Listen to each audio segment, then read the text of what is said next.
मोर समस्त भाई भौणी और श्रद्धालु भक्त मान प्रणाम। जय जगन्नाथ। आज आपण नहीं आसी चुंटेश्वर महात्मा। आसतु शुणा। 84 लिंग मध्य तृतीयटी हेउछि चुंटेश्वर। चुंट नाम कैलास एक रुद्रगण रोला। दुराचारी और कामाथ रोला। सही दिनकर कथा स्वर्गलोक को जाइथिला। सेतेबेले इंद्र सभारे रंभा नामक अप्सरा नृत्य करुथाए। सेही भामिनीर अंग भंगी देखि कामरे पीड़ित होई चुंट एक पुष्पगुच्छ रंभा उपर को फेंगिला। यह देखि इंद्रदेव क्रोधित होई चुंट को अभिशाप दे कहले, रे कामांध, सभारे अनाचार करिलु तू, तेणु मर्त्यरे जाई पड़। सचिपति ठारू साप पाइबा क्षणी से चुंट मर्त्यरे आसी पड़ला। दुख मनरे निज भाग्य को निंदा करी भाविला, मोर दुष्कर्म जोगु मु स्वर्गरु आसी मर्त्यरे पड़ली। पुणी थरे न्याय मार्गरे चलिबी, जहाद्वारा सापरु मुक्त होई स्वर्ग को जीवी। एपरि विचार करी चुंट विभिन्न पर्वत उपरे विराजित होई बहु काल पर्यंत तपस्या करिला।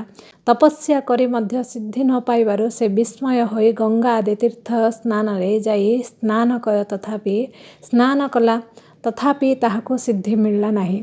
शेषरे निराश होई विषाद मनरे विचार करिबाकु लागिला, मु अनेक वर्ष पर्यंत तपस्या करिली, बहु तीर्थ स्थान भ्रमण करी स्नान आदि सत्कर्म करिली, तथापि मते सिद्धि प्राप्त हेउ नाही काहींकी।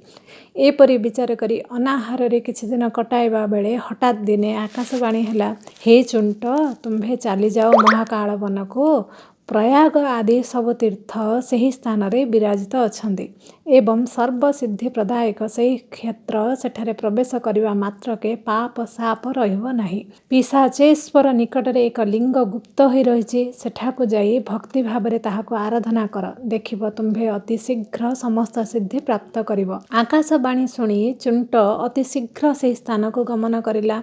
गुप्तरे थिबा लिंग दर्शन करी पूजा अर्चना आदि करिबा बेले लिंग भितर एक अद्भुत वचन सुनागला, रे चुंट, तोर एही पूजारे आम्भे प्रसन्न होइछु, मनरे जहा इच्छा रहिछि प्रकाश कर, तोर सकल मनवांछा पूर्ण करिबो। चुंट दुई हस्त जोड़ी गदगद कंठरे कहला, हे देवेश, मोर पूर्व सिद्धि फेराई दियो। आज ठारू पाप ताप जेपरि मते केबे स्पर्श न करू।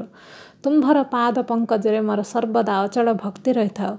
ये जो लिंग को पूजा करुछि, आज ठारू जो भक्त भक्तिर सहित दर्शन पूजन करिबो, ताहार समस्त पाप नाश होई जिवो। एही वर प्रदान करंतु मते।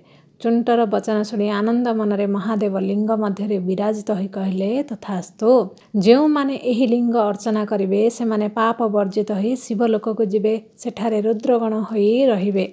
तुम्भे पूर्व सिद्धि पाई कैलास को जाओ। तुम्भ नाम रे आज ठारू एही लिंग चुंटेश्वर लिंग नाम रे जनाजिव।